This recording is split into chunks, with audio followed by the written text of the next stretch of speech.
제 필통 속에 이 형광펜 4명이 앉아가지고 왜 너는 노란색이고 왜 나는 빨간색이고 왜 나는 파란색이고 왜 너는 초록색이냐, 자기들끼리 질문하면 답이 나올까요, 안 나올까요?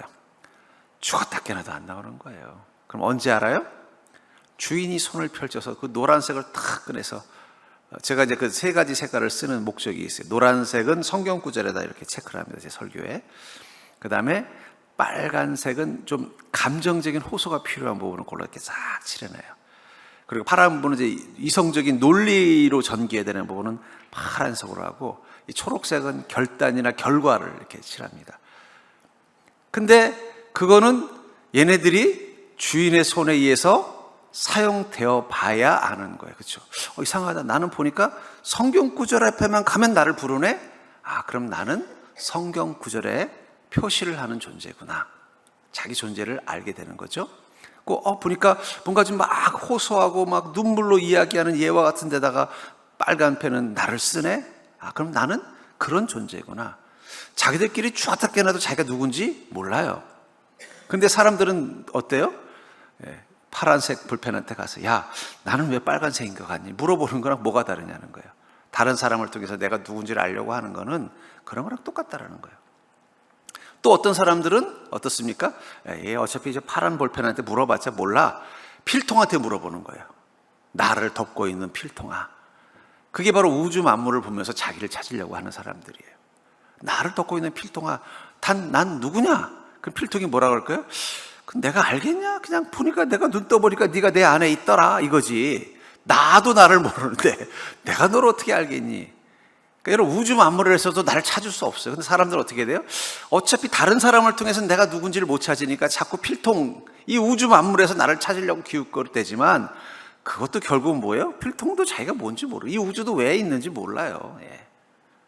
결국 그걸 알 수 있는 존재는 딱 한 분이죠. 누구예요? 그건 그 필통과 그 형광펜의 주인, 바로 하나님밖에 없는. 그래서 하나님을 만나야 나를 알 수 있는 거예요. 그래서 신학은 인간학이다 라는 말이 나온 이유가 뭐냐면, 신학은 하나님을 알고자 하는 학문이지만 하나님을 알면 알수록 누구를 아는 거예요? 나를 알게 되고 인간이 어떤 존재인지를 알게 되기 때문에 신학은 인간학이다 말을 쓰는 것입니다. 그리고 나를 아는 순간, 하나님 안에서 나를 아는 순간 우리에게 나타나는 변화가 뭐냐면 자존감이 높아지는 거예요. 하늘 끊임없이 우리를 뭐라 그래요? 너희는 택하신 족속이요 거룩한 왕같은 제사장이며 나는 너를 태중에서부터 불렀고, 하나님은 우리를 존귀하다고 말합니다. 하지만 우리는 우리 자신을 어떻게 해야 돼요? 이 답답한 필통 속에 갇혀있는 이 형광펜 같은 존재일 뿐이야 하는 마음 가질 때 자존감은 떨어지는 것입니다.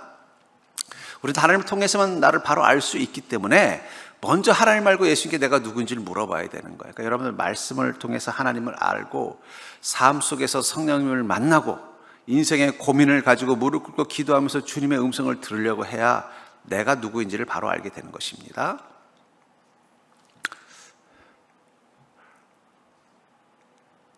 예수 그리스도가 스스로 가진 정체성과 다른 이들의 답변을, 근데 우리는 그러려면 누구에게 물어봐야 되는 거예요? 스스로 존재하는 자, 어떤 존재에 의해서 만들어진 존재가 아니라 스스로 존재하는 하나님 앞에 서야 되고, 그래서 우리가 주님 앞에서 그 질문을 하는 것입니다. 나는 무엇 때문에 사는 존재인가? 삶의 목적도 마찬가지죠. 아까도 말했잖아요. 형광펜 넷이 모여서 나는 왜 빨간색이고 왜 너는 노란색이냐는 걸 질문은 백날 던져봤자 답이 나오지 않는 거예요.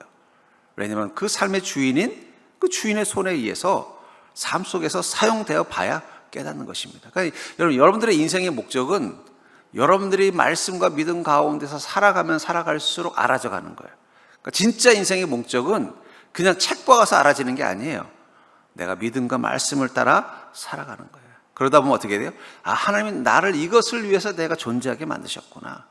그리고 나는 이것을 위해서 살아가기 위해서 만들어진 존재이구나 느끼는 거예요. 제 필통은 원래 안경집이었습니다. 걔는 태어날 때 자기가 필통이 될 거라고는 상상도 못했을 거예요. 근데 중요한 건 그 안경집의 주인이 제가 딱 보더니 이거 딱 사이즈도 보니까 형광펜 들어가기 딱 좋고 만년필 들어가기도 딱 좋고 펼치기도 좋고, 그래서 내가 이걸 필통으로 써야겠다 하는 순간 그것의 정체성은 뭐가 되는 거예요? 필통입니다. 여러분, 그건 필통일까요? 안경집일까요? 안경집으로 태어났어도 주인이 필통으로 쓰는 순간 필통이 되는 것입니다. 우리가 사망과 죽음의 저주를 받고 태어났어도 하나님이 나를 택하여 구원하셨다 하는 순간 뭐가 되는 거예요? 우리는 하나님의 백성이 되고 하나님의 자녀가 되고 고귀한 자가 되는 것입니다. 자, 당신과 세상 사람들의 답변은 당신은 누구이며 어떤 가치를 가진 자인가? 그러니까 여러분, 이제부터는 다른 사람들을 통해서 자기를 보려고 하면 안 돼요. 우리는 철저히 예수님을 통해서 내가 누구인지를 질문해야만 돼요. 그래야 답을 알 수 있는 것입니다. 당신과 다른 세상 사람들의 답변은 예수님이 자기 존재에 대한 답을 가진 것과 세상 사람들의 답변 사이에는 큰 차이점이 있다 그러죠. 우리가 그리스 기독교인들이 왜 세상 속에 살면서 자꾸 지치고 낙심되냐? 자꾸 옆에 사람한테 물어보는 거야. 나 지금 잘 살고 있는 거야? 그러면 아이고 언니처럼 살면 어떡해? 그동안 뭐 했어? 좀 돈도 좀 모아놓고 얘들한테 그렇게 하면 안 돼. 인생을 왜 그렇게 낭비하고 살아? 옆 사람한테 물어보지 마세요. 특히. 그러니까 자꾸 어떻게 돼요? 흔들리는 거예요. 내가 어떻게 사는 게 선하고 옳은 건지 모르는 거예요. 그건 주님 앞에 물어봐야 되는 것입니다. 예수님 자신에 대한 주장에 대해 하나님과 성령 그리고 그를 따른 자들이 증언하고 있으며 그의 삶의 증거는, 그러니까 여러분, 성경을 통해서 우리가 봐야 되는 중요한 지혜 중에 하나가 뭐냐? 어떻게 사는 게 후회 없는, 제가 그랬죠? 아모르 파티가 무슨 말이라고요? 후회 없는 인생을 살라는 뜻이라고 했잖아요. 어떻게 하면 후회 없는 인생을 살 것인가를 우리는 성경 안에서 발견하는 겁니다. 성경에 나오는 인물들이 산 삶을 보면서 그 사람은 왜 그렇게 살 수밖에 없었어요? 그게 인생의 정답이라는 걸 믿었기 때문이라는 거죠. 저는 특별히 히브리서 13장을 믿음장이라고 그러잖아요. 13장이죠. 저도 요즘 가끔씩 헷갈려서 13장 맞을 겁니다. 11장인지 13장인지.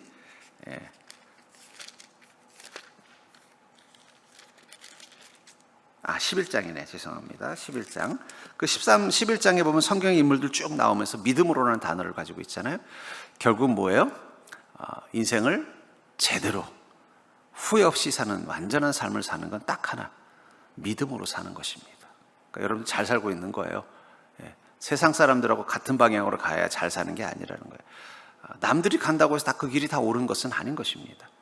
우리는 성경을 통해서 시대와 공간과 세대를 뛰어넘어서 다시 태어나도 후회 없는 인생이 되려면, 그 아모르 파티가 되려면 어떤 삶을 살아야 되는가를 성경에서 발견하는데, 그게 뭐라는 거예요? 믿음으로라는 단어 속에 표현되어 있고, 여러분 히브리서 11장을 한번 쭉 읽어보시는 건 추천드립니다. 자, 바른 그리스도인의 삶을 살 수 있는 가장 첫 걸음이고 건강한 자존감의 기둥뿌리가 필요합니다. 자, 인간은 어떻게 자신에 대한 정체성을 형성하게 되었는가? 말씀을 통해서 또 그 맹인과 같은 이들의 거기 영향에서부터 이제 끊어버리는 것이 필요한 거죠. 그들이 악하다는 뜻은 아니에요. 마귀는 선의와 무지를 이용해서 우리를 혼란스럽게 합니다. 마귀는 악의를 가지고 있지만 마귀에 조종당하는 세상은 선의를 가지고, 다 너 좋으라고 하는 말이야 하는 말인데 그 말이 우리를 잘못된 길로 끌고 가는 것, 그게 어쩌면 세상의 문제점일 수도 있어요. 자, 심각한 문제는 자신의 신분증이 거짓임을 모르는 것이다. 내가 누군지에 대해 잘못 알고 있기 때문에 그때부터 우리 삶의 모든 것들이 망가지는 것이라는 거죠. 거짓된 신분증은 자신의 정체성을 알 수 없게 만들며 인생을 파괴시키는 사단의 결박으로 사용된다. 나는 우연히 만들어진 존재라는 생각, 우리는 하나님께서 택정하심을 입었다라고 말하고 있죠.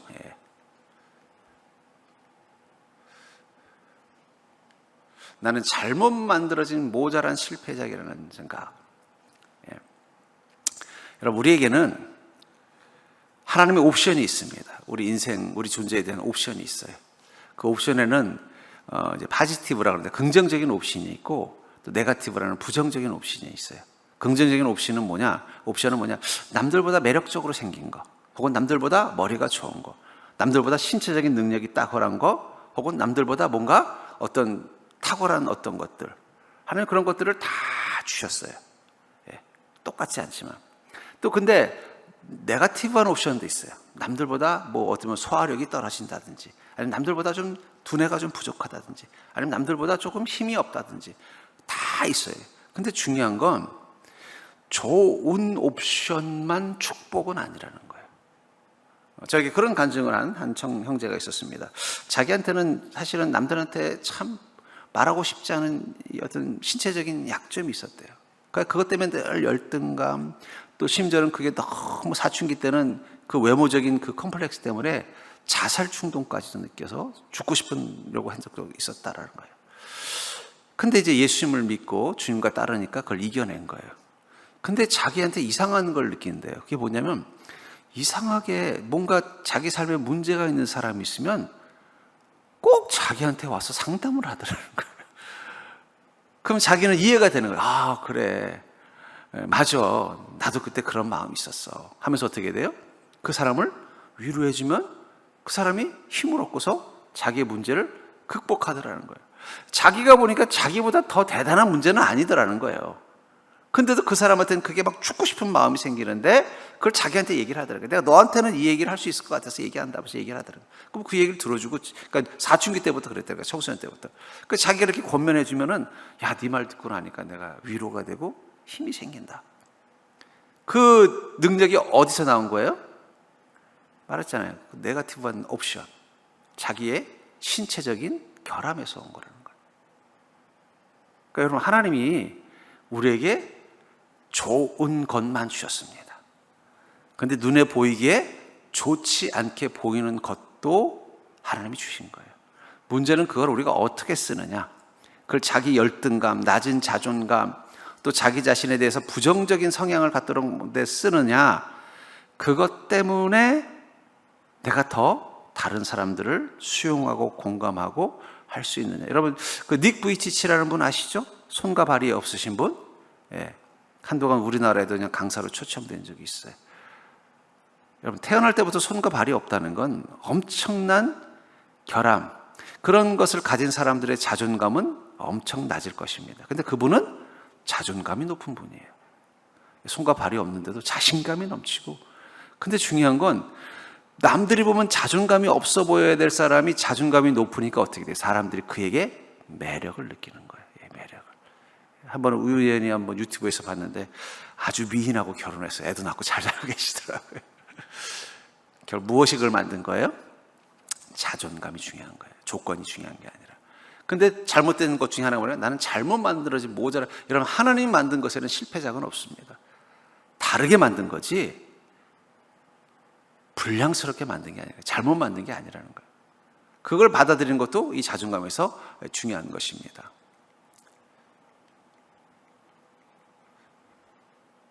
자, 그럼 자신에 대한 거짓된 믿음을 버리고 하나님이 주신 바른 신분증, 바른 정체성을 선택해야 한다. 그러면 어떻게 선택할 수 있는가 하면서 제가 6가지 이야기를 할 것입니다. 이것은 오늘은 여러분들 함께 기도하는 제목이 될 거예요. 첫 번째 한번 읽어볼까요? 시작.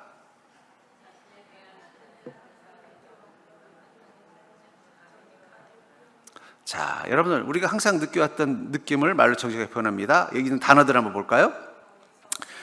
읽으면서 자꾸 마음에 끌리는 게 있으면 한번 동그라미 한번 쳐보셔도 좋아요. 끌린다는 얘기는 뭐예요? 그게 바로 내 안에 자존감에 있는 네거티브 옵션입니다. 어리석은, 누추한, 부끄러운, 더러운, 수치스러운, 미운, 잘못된, 쓸쓸한, 슬픈, 바보 같은, 더럽혀진, 미움만 받는, 따돌림 당하는. 그 낮은 자존감을 가진 사람들이 입에서 나오는 말들이죠. 또 그 귀에 한번 들리면 견디지 못하는 거예요. 여러분, 장동건한테 야, 너 이렇게 못생겼어. 그러면 상처가 될까요? 안 될까요? 안 돼요. 근데 저기 누구예요?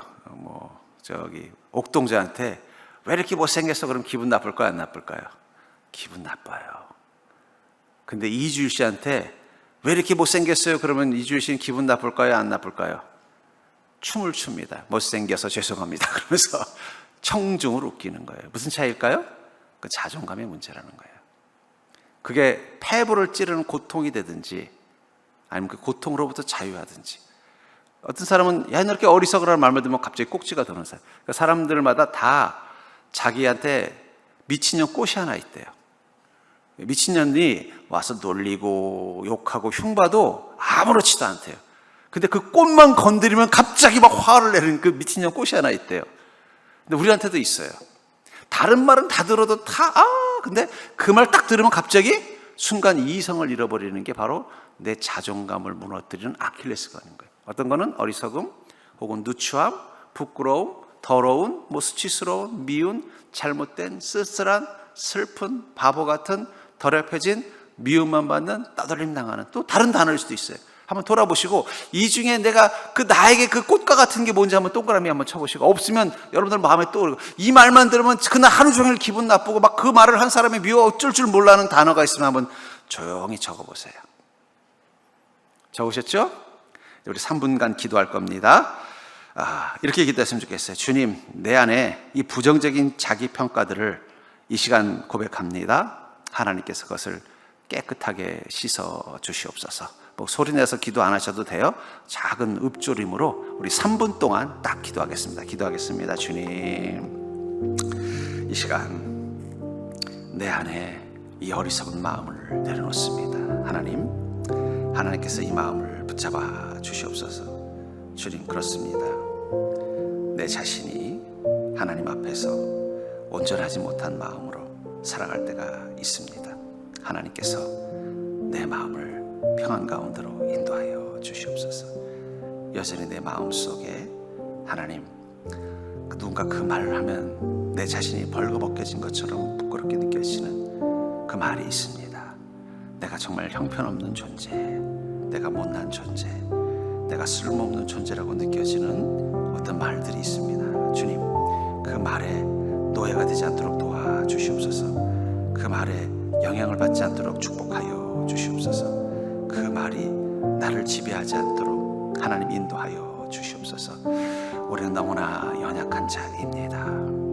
우리는 여전히 주님을 통해서 존귀한 자, 복된 자로 변화되었음에도 불구하고 여전히 우리는 그것을 확신하지 못하고 내 마음속에서 그것 때문에 괴로워하고, 그것 때문에 원망하고, 그것 때문에 부끄러워하고, 그것 때문에 슬퍼하고, 그것 때문에 두려워하는 마음들이 있습니다. 하나님, 이 마음을 주장하여 주시옵소서. 하나님께서 이 마음을 다스려 주시옵소서. 하나님, 이 마음이 다시는 내 마음속에 자리 잡지 않도록 은혜를 주시길 원합니다.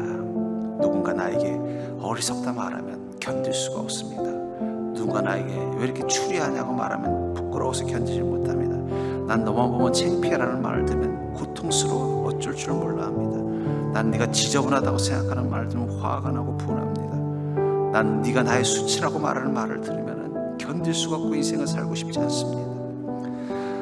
내가 나는 미워라고 말하는 말 들으면 정말 내가 너무 잘못된 존재인 것처럼 느껴져서 어쩔 줄 몰라 합니다. 너는 어떻게 하는 짓들마다 그렇게 잘못된 것만 하냐, 이 말할 때마다 내가 뭐하러 사나 이런 생각이 듭니다. 너는 이렇게 쓸쓸해 보여 라는 말을 들으면 내가 정말 고아 같은 느낌이 들어 견디질 못합니다. 내 마음에 슬픔이 자꾸 올라옵니다. 내가 정말 잘못됐다는 생각이 자꾸 내 머릿속에서 사라지지 않습니다. 내가 바보 같고 내가 어리석다는 생각이 나를 지배합니다. 주님, 이 부끄러운 마음들, 이 고통스러운 마음들, 이 마음들이 내 안에서 사라지게 도와주시옵소서.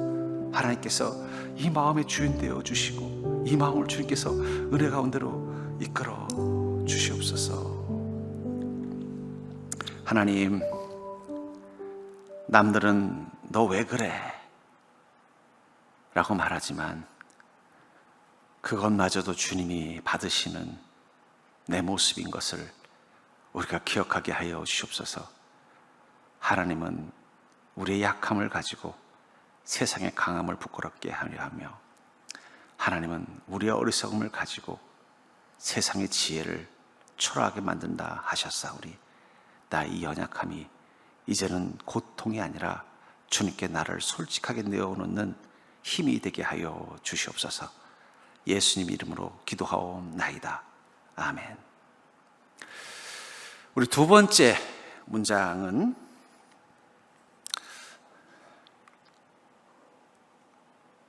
이런 느낌들이 왜 마음에 자리 잡고 있는지에 대해서 한번 생각해 보았으면 좋겠습니다. 이 느낌과 함께 떠오르는 사건이나 사람 혹은 말들이 어떤 것인지를 붙잡아 보십시오. 여러분들 기도하면서 동그라미 치고 여러분들 마음속을 돌아봤더니 나는 이런 단어만 느끼면 고통스럽구나 했던 것들이 있죠. 그 왜 그럴까? 혹시 내가 그것과 관련된 어떤 사건이나 혹은 사람이나 말이 있습니까? 한번 생각해 보시죠. 어떤 사람은 어릴 적에 엄마 아빠가 싸우는데 그 옆에서 보고 있다가 울었대요. 그렇죠. 엄마 아빠가 싸우니까 어린애가 얼마나 울었겠어요. 그랬더니 엄마가 화를 내면서 네가 그렇게 쳐오니까 우리 집안이 이 모양이 꼴이지. 근데 그 말이 평생 마음속에서 사라지질 않더라는 거예요. 자기가 울면은 집이 망한다는 생각, 자기 때문에 이 집안이, 우리 집이 이렇게 고통스럽다는 그 죄책감이 평생 마음에서 사라지지 않는 사건이었다는 말을 하고 있어요. 그게 우리의 자존감을 무너뜨리는, 회복하지 못하는, 주님 앞에 있는데도 온전한 자존감을 갖지 못하는 이유일 것입니다. 혹시 그런 것들이 있다면 여러분들 한번 지금 마음속으로 한번 생각해 보시기 바랍니다. 혹은 뭐 대표적인 느낌, 어떤 처음 혹은 확고해진 어떤 상황들 한번 마음속으로 한번 묵상해 봅시다.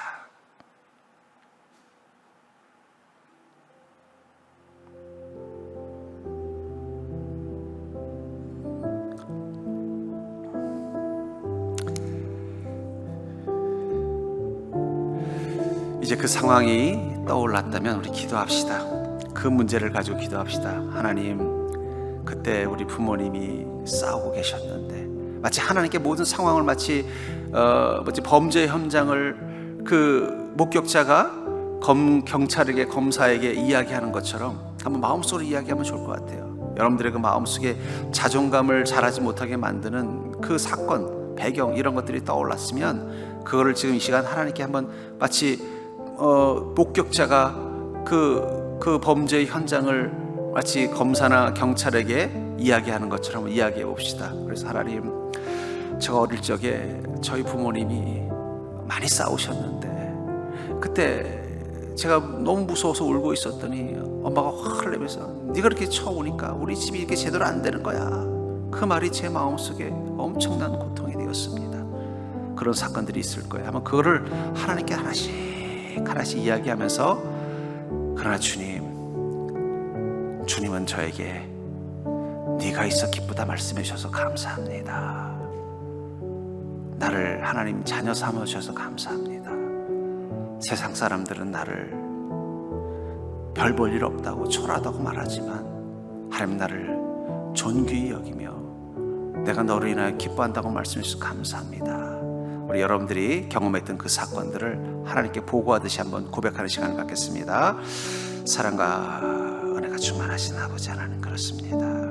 나의 시간들을 돌아보니 내 마음에 그 자존감이 자라지 못하게 만들었던, 그 성장점이 멈추게 만들었던 사건과 사람과 말이 있었음을 봅니다.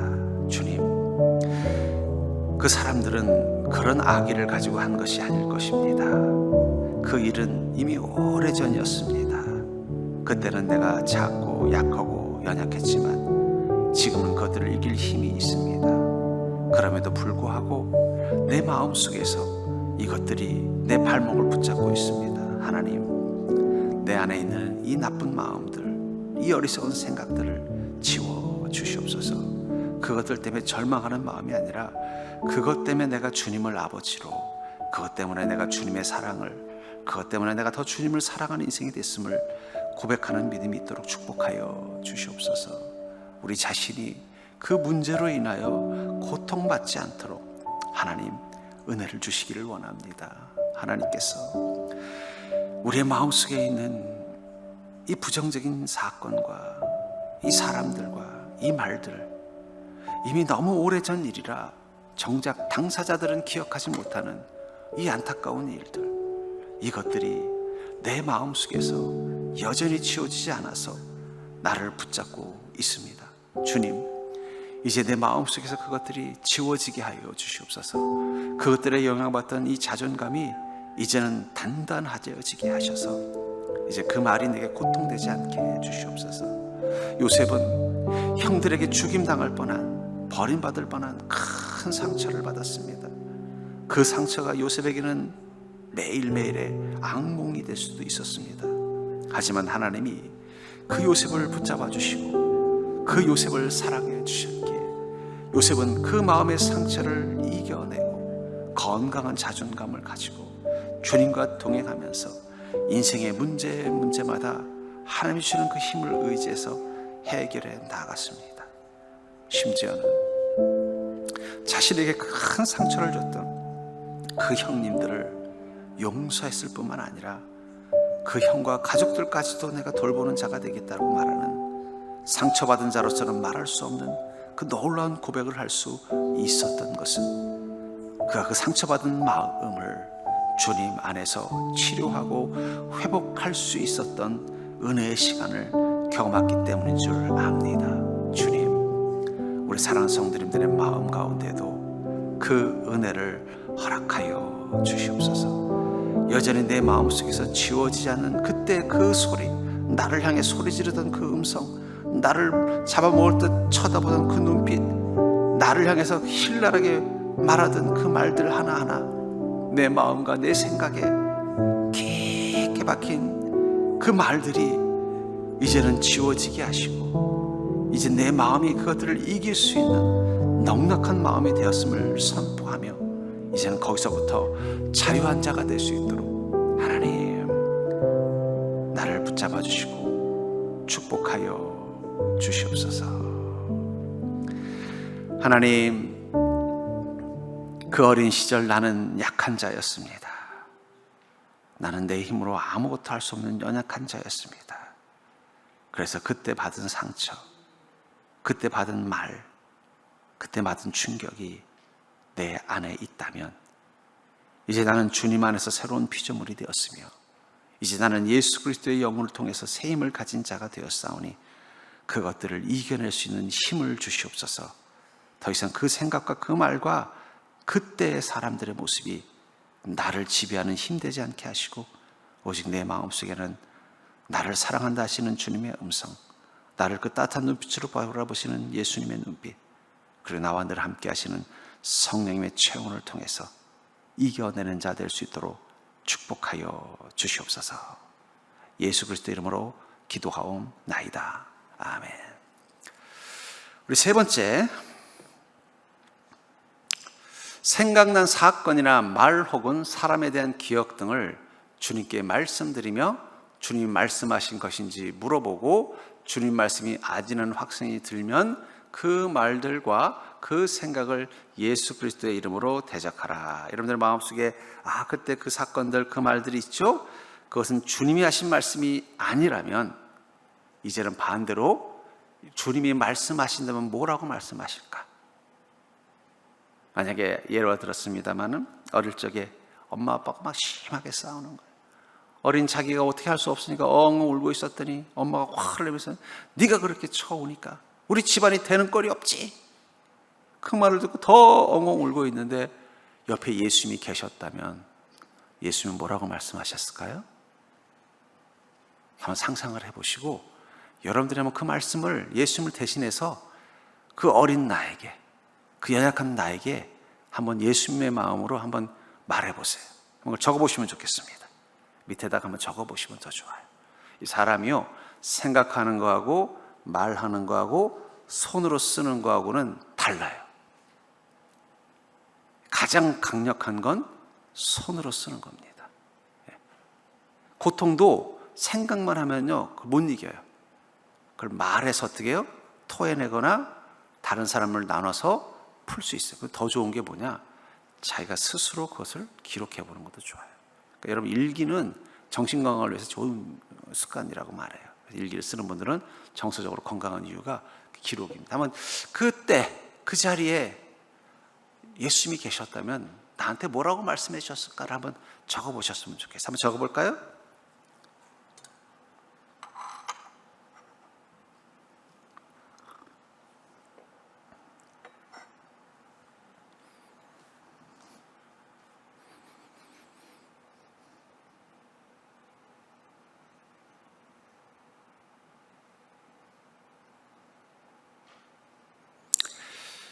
적으셨으면 한번 그 문장을 한번 혼자 조용히 한번 읊조려 보세요. 뭐 자기 이름, 자기 자신의 이름은 아무개야. 너 그런 말 들어서 많이 힘들지 하면서 주님이 하셨을 만한 말씀을 한번 여러분들의 입으로 한번 조용히 한번 읊조려 보세요.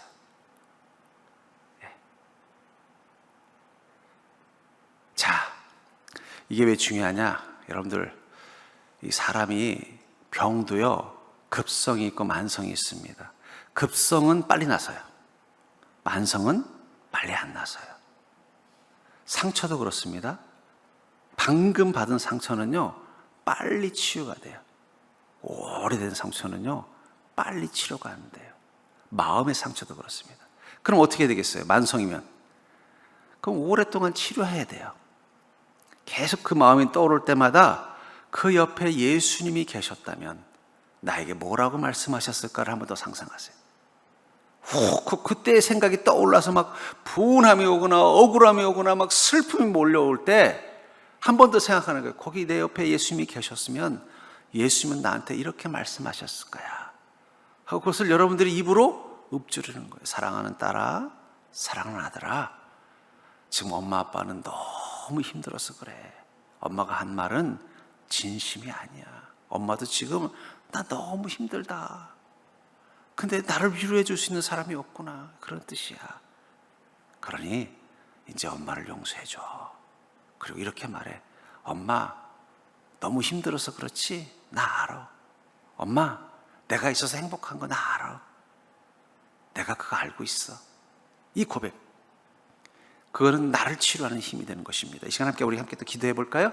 기도할 때 여러분 주님의 마음으로, 하나님 내가 그 과거를 용서할 수 있는 힘을 주시옵소서. 그 자리에 예수님이 계셨고 예수님께서 저에게 이렇게 말씀해 줄 거라는 그 확신을 가지고 잘하지 못하는 이 낮은 자존감이 자랄 수 있도록 주님의 음성을 들려주시옵소서. 우리 또 한번 3분간 기도하겠습니다. 사랑의 주님, 그렇습니다. 나를 너무 아프게 했던, 내 마음속에 깊은 상처가 되었던, 지금도 그때 그 사건, 그 말, 그 사람에 대한 기억이 내 마음속에 사라지지 않고 있는 시간, 이제 주님께서 그 자리에 나와 함께 계시면서 내게 말씀하여 주실 줄 믿습니다. 사랑하는 아들아, 사랑하는 딸아, 사람의 말에 귀를 기울이지 마. 지금 이 말을 하는 건 너의 엄마 아빠가 아니라 너를 쓰러뜨리려는 마귀의 괴계야. 엄마도 지금 너무 힘들어서 진심이 아닌 거짓을, 마귀의 조정을 받아 말하는 것뿐이야. 하나님은 너를 누구보다 사랑하고, 하나님은 너를 누구보다 기뻐하고, 하나님은 너를 누구보다 축복하며, 너의 엄마 아빠도 너를 그렇게 사랑해. 너 지금까지 살아오면서 그 사랑 만났잖아. 그런데도 여전히 그게 상처가 된다면 이제 내가 그것을 치료해 주마.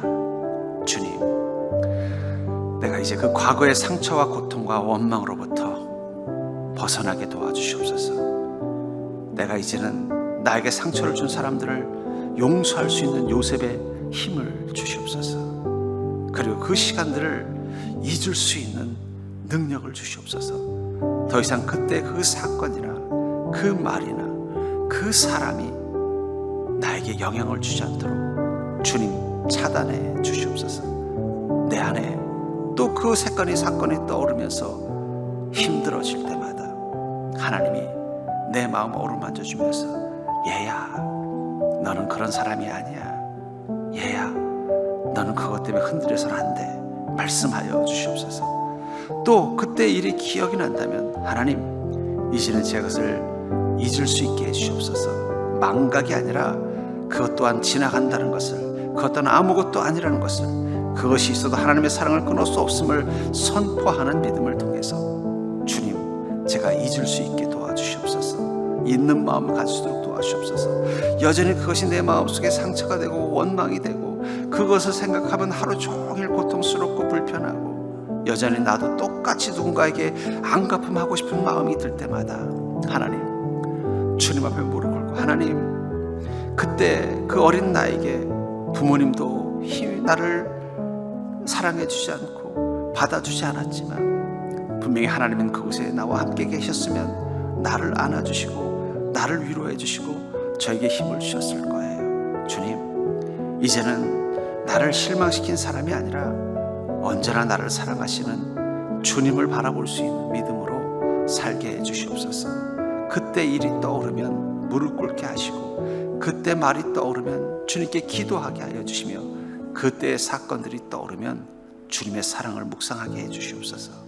그것을 통해서 이제는 그 먼 옛날, 정말 너무너무 옛날이고 또 내 자신이 너무 약하고 어릴 때의 이 사건이 지금도 나의 목줄이 되지 않도록 하나님, 나에게 이길 수 있는 힘을 떨쳐낼 수 있는 능력을 주시옵소서.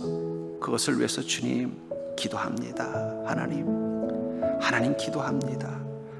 내 마음에 평안을 주시는 평화의 하나님, 주께서 우리의 죄를 용서하신 것처럼 나 또한 그들의 죄를 용서하는 자 되게 하여 주옵소서. 주께서 우리의 죄를 더 이상 묻지 아니한 것처럼 나 또한 그들의 죄를 묻지 않을 수 있는 내 마음의 힘을 주시옵소서. 어거지로가 아니라 내 마음의 힘이 있어서, 내 믿음의 힘이 있어서 그것이 가능할 수 있도록 주님께서 내 마음을 주님께서 붙잡아 주시고 주님이 주시는 그 사랑의 힘으로 강건하게 하여 주시옵소서. 여전히 내 마음속에 사라지는 그 생각들이 떠오를 때마다 주님, 다시 한번 주님의 사랑을 떠올리게 해 주시옵소서. 그때 나에게 상처와 아픔을 줬던 말들이 떠오를 때마다 주님, 나를 향하신 주님의 음성이 들리게 해 주시옵소서. 그때 있었던 나를 당혹스럽고 걱정되고 놀랍게 했던 사건이 떠오를 때마다 나를 위하여 십자가를 진 주님의 십자가를 떠올리게 해 주시옵소서. 그것이 나를 위로가 되게 하시고 힘이 되게 하여 주시옵소서. 하나님, 그렇습니다. 너무 오래전의 일이지만 여전히 내 마음에 상처를 주고 두려움을 주고 낮은 자존감을 갖게 만드는 그 사건, 그 말, 그 사람들을 이제는 우리가 지울 수 있는 힘을 주시옵소서. 예수님의 사랑이 그걸 지울 수 있는 지우개가 되게 하여 주옵소서. 그 사람들이 떠오를 때마다 나를 사랑하신 주님의 모습을 떠올리게 하여 주옵소서. 그들이 했던 그 잔혹한 말이 떠오를 때마다 나를 사랑한다는 주님의 음성이 들리게 하여 주시옵소서. 그때 나의 초라하고 어쩔 줄 몰랐던 그 사건이 떠오를 때마다 나를 위하여 십자가에 오르신 예수 그리스도의 모습을 묵상하게 하여 주시옵소서. 예수 그리스도 이름으로 기도하옵나이다. 아멘. 우리 네 번째, 세상 기준으로 나를 평가해서 나의 외적인 것 때문에 주님을 원망하고 부모를 원망하는 죄를 지은 자는 철저히 회개하라. 다시 말씀드리지만 하나님이 우리에게 주신 모든 것들은 선물입니다. 다만 그것을 선물로 받아들이냐 아니냐에 따라서 결과가 달라지는 거예요. 그 닉 부이치치라는 분이 손과 발이 없이 태어난 존재였는데 그것을 원망의 이유로 삼았다면 그분은 평생 원망해도 누구도 뭐라고 하지 않을 것입니다. 하지만 그러나 그는 그것을 원망의 이유가 아니라 감사의 이유. 생각해 보십시오. 누군가가 스케이트보드를 타고 가면은 사람들은 감탄하지 않아요. 발 없는 사람이 스케이트보드를 타고 가면 어떻게 돼요? 그건 감탄하는 거예요. 사람들에게 좋은 영향을 주기 쉬운 존재가 되는 거예요. 건강하고 매력 있고 장애가 없고 문제가 없는 사람은 다른 사람들에게 감동을 주려면요 몇백 배 노력을 해야 돼요. 근데 장애가 있는 사람은요 그 장애를 조금만 딛고 자기 삶을 밝고 건강하게 만들어도 사람들에게 감동을 주는 것입니다. 성경이 그래서 하나님께서 택하신 인물들의 특징들은 뭐예요? 다 장애가 있는 사람들이에요. 몸적인 장애도 있지만 정신적인 장애도 있고 배경적인 장애도 있어요. 입다를 보십시오. 입다는 엄마가 창기입니다. 그래서 집안에서 어떻게 돼? 아버지가 돌아가시니까 형제들이 너는 우리 형제가 아니다 하면서 쫓아내버려요. 쫓아낸다는 얘기는 그 당시 때로 치면 유대 사회에서는 땅 한 푼 얻지 못하는 거예요. 농경사에서 땅 한 푼 없다는, 하나도 없다는 건 뭘 말하는 거예요? 그건 굶어 죽든지 그 마을을 떠나서 다른 나라로 가는 거예요. 어쩔 수 없이 이 땅은 어떻게 했어요? 거길 떠나서 다른 지역에 갑니다. 근데 그때 입다에게 사람들이 한 명씩 두 명씩 와요. 어떤 사람이? 자기랑 똑같은 처지에 있는 사람, 유대인이지만 인정받지 못하는 서자들. 환경이 어려워서 장애가 있는 사람들. 이런 사람들이 한 명씩 두 명씩 입다를 찾아와 가지고 입다가 그들을 데리고 공동체를 만들어요. 나중에 그 입다의 가문에 외적이 쳐들어왔어요. 근데 자기들의 힘으로 막을 힘이 없는 거예요. 근데 들어보니까 입다가 공동체를 만들었는데 거기는 아주 용맹하다는 소문을 들은 거예요. 그래서 장로들이 가서 입다에게 말합니다. 당신 우리 형제 아닙니까? 입다가 제일 먼저 한 말이 뭔지 아세요? 쫓아낼 때는 언제고 이제 와서 아쉬우니까 형제라고 말합니까? 아, 미안하다. 우리가 지금 죽게 생겼다. 그래도 어쨌든 당신들 형제고 가문 아니냐. 우리 좀 살려다오. 그래서 입다는 어떻게 해요? 가서 싸워서 그 가문에 이제 최고로 존엄한 존재가 되는 거예요. 어디서부터 출발한 겁니까? 자기의 장애를 가지고 원망하기보다는 그 장애를 가지고 어떻게 하는 거예요? 다른 아픔이 있는 사람들을 품을 수 있는 자가 되는 거예요. 여러분, 이 자존감을 왜 주님이 주시느냐? 주님은요, 우리의 장애를 놔두고 자존감만 높여줄 때가 있어요. 문제는 놔두고 우리의 자존감만 높여줄 때가 있어요. 왜 그렇게 할까요? 그래야 다른 문제 있는 사람이 나를 만나러 오기 때문이에요. 생각해요. 나는 평생 열심을 다해서 사는데도 그냥 사는 게 맨날 초라하고 어려워요. 그래서 맨날 그것 때문에 내 인생은 왜 이래 하면서 기죽어 살면서 맨날 자포자기하면서 사는데, 옆집에 김 씨는 자기랑 똑같은 처지였는데 오늘 성공해서 부자가 돼서 잘 살게 됐어요. 그러면 여러분들은 그 김 씨를 만나러 가고 싶겠어요? 안 가고 싶겠어요? 안 가고 싶죠. 왜요? 왜 나는 똑같이 조건으로 태어났는데 저 사람은 저렇게 성공하고 나는 이렇게 실패했지? 더 자존감이 떨어져서 못 가요. 근데 옆에 있는 김 씨도 자기랑 똑같은 배경에서 살아가지고 사는 게 늘 초라한데 보면은 맨날 웃고 살아. 뭐가 그렇게 행복한지 궁금해 죽겠는 거예요. 그럼 어떻게 되겠어요? 김 씨는 도대체 뭐가 좋아서 그렇게 웃고 삽니까? 이혼하지 맙시다. 영향력을 가진 자가 되는 거예요. 그래서 때로는요, 하나님이 우리의 자존감은 올려놓는데 우리의 조건은 그대로 놔두실 때가 있어요. 그건 여러분 하나님이 안 사랑해서 그런 게 아니라 지금 하나님이 쓰기를 원하시는 것입니다. 혹시 여러분들이 나의 외적인 것 때문에 주님을 원망하고 부모님을 원망하는 것을 지었다면은 이 시간 회개하는 시간을 갖겠어요. 왜 부모님은 나를 이렇게 만드셔서, 왜 우리 부모는 이런 배경에서 태어나가지고, 솔직히 저도 그랬습니다. 왜 부모님이 나를 황인종으로 만드셔가지고 내가 백인으로 태어났어야 되는데, 그때 600만 불 사나이 할 때, 저 백인들은 하나같이 어쩌면 저렇게 이쁘고, 소모지가 너무 이뻐가지고 제 어릴 때 소원이 소모지랑 결혼하는 거였는데, 제가 황인종이라서 결혼을 못했습니다. 농담이고요. 혹시 여러분들이 주님을 원망하고 부모님을 원망했던 그 나의 외적인 평가 부분들, 그것에 대해서 이 시간 회개하는 시간을 갖겠습니다. 왜냐하면 하나님이 그것도 주신 이유가 있어요. 그걸 낭비한 것입니다. 우리 함께 회개합시다. 하나님, 사람들이 나를 보면서 야, 너는 왜 그렇게밖에 못 사니? 너는 왜 그런 데서 태어나서 그러니? 그 말을 들을 때마다 부모님을 원망했고 주님을 원망했습니다. 하나님, 나를 사랑한다면서 왜 나를 이렇게밖에 못 살게 하십니까? 나를 사랑한다면서 왜 내게 이런 모습을 가지고 살게 하셨습니까? 나를 사랑한다고 하면서 왜 나에게 장애를 줬고, 나에게 이런 궁핍을 줬고, 나에게 이렇게 무력함을 주었고, 나에게 이렇게 어리석음을 주었습니까? 하나님, 정말 나 사랑하는 건 맞으세요? 남들은 더 멋지게 살 수 있도록 조건 다 쥐어줘 놓고 나는 아무것도 없게, 부모도 자랑할 만한 것 없는 부모, 배경도 자랑할 만한 것 없는 배경, 재능도 하나도 없고 나를 이렇게 만들어 놓고 주님 경배하라고 하면 그건 너무하시는 거 아닙니까? 이런 말로 주님을 원망했던 것을 회개합니다. 이런 마음으로 부모님을 대했던 것을 회개합니다.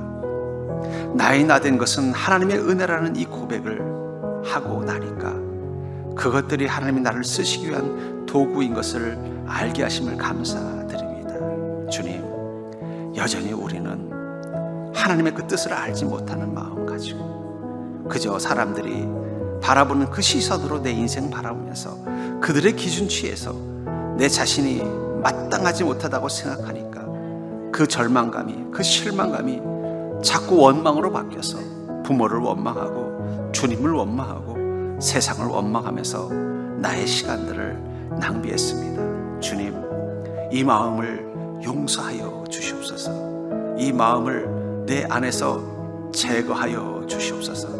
그동안 나의 연약함 때문에 원망하고 탄식했던 모든 것들 이제는 내려놓게 하시고 모든 것을 합력하여 선을 이루게 하시는 주님, 나를 나되게 하신 그 주님의 은혜와 뜻을 깨닫는 믿음 가지고 이제는 주님 앞에 서는 자가 될 수 있도록 축복하여 주시옵소서. 하나님, 나의 조건, 나의 모습, 나의 외모, 나의 상태를 가지고 부모를 원망하고 주님을 원망했던 이 죄를 용서하여 주시옵소서. 우리가 이 땅 가운데 태어날 수 있었던 것은 부모님이 계셨기 때문입니다. 우리가 이런 모습으로 살 수 있는 것은 주님이 우리를 그렇게 만드셨기 때문입니다. 그 뜻이 선한 것임을 고백했사오니 나의 나된 것이 주님의 은혜임을 믿고 살게 하여 주시옵소서. 내 모습 이대로 주님의 영광이 되는 삶을 살 수 있도록 축복하여 주시옵소서. 이제는 더 이상 원망하는 자가 아니라 감사하는 자로 살게 하여 주시옵소서. 예수 그리스도 이름으로 기도하옵나이다. 아멘. 우리 다섯 번째 기도, 주님이 나에 대해 하시는 말씀만을 가슴에 새기겠다는 결심을 하며 주님은 나를 어떻게 생각하시는지, 나는 누구지, 어떻게 생각하시는지 한번 주님께 한번 물어보라. 이건 아까 우리 한번 나눴었죠. 주님께서 우리에게 해주신 그 말씀. 자, 그럼 그 주님이신 나에 대한 말씀이 내 생각과 입술에만 있지 않고 가슴판에 새겨질 때까지 수백 번, 수천 번을 말하고 선포하라. 제가 그것을 위해서 팁을 하나 드리겠습니다. 이제 여러분들 집에 가시면은 이제 저를 따라서 매일매일 한 번씩은 하셨으면 좋겠어요. 그게 뭐냐면은 뭐 거울을 보고 하면 좋을 것 같아요. 거울을 보면 하면 좋을 것 같은데, 첫 번째 질문은 뭐냐면은, 저를 따라서 한번 읽어볼까요? 나는 하나님께서 계획하시고 하나님이 형상대로 창조한 자녀다.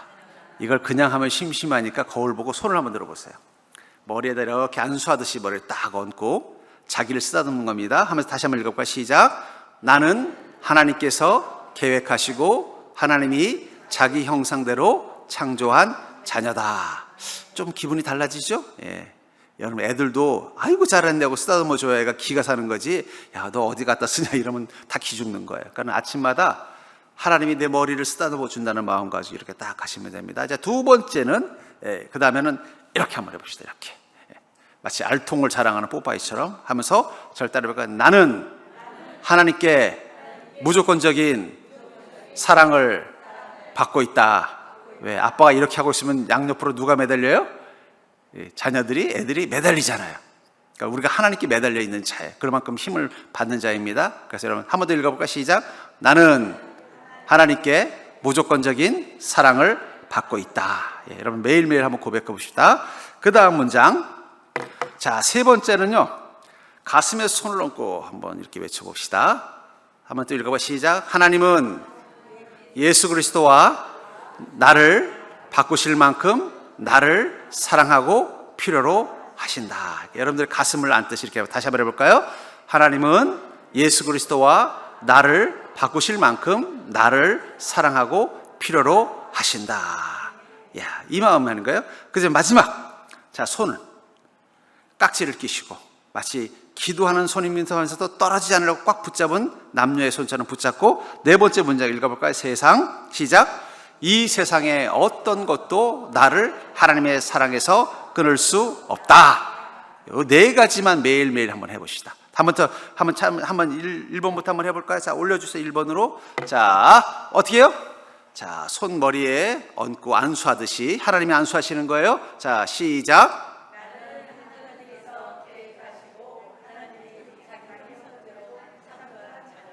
자, 두 번째 어떻게 해요? 뽀빠이. 시작.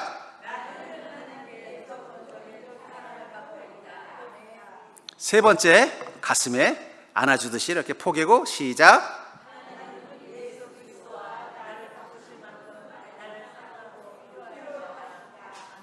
자, 네 번째 어떻게 해요? 깍지를 꽉 끼고 안 떨어지게 하는 거예요. 시작.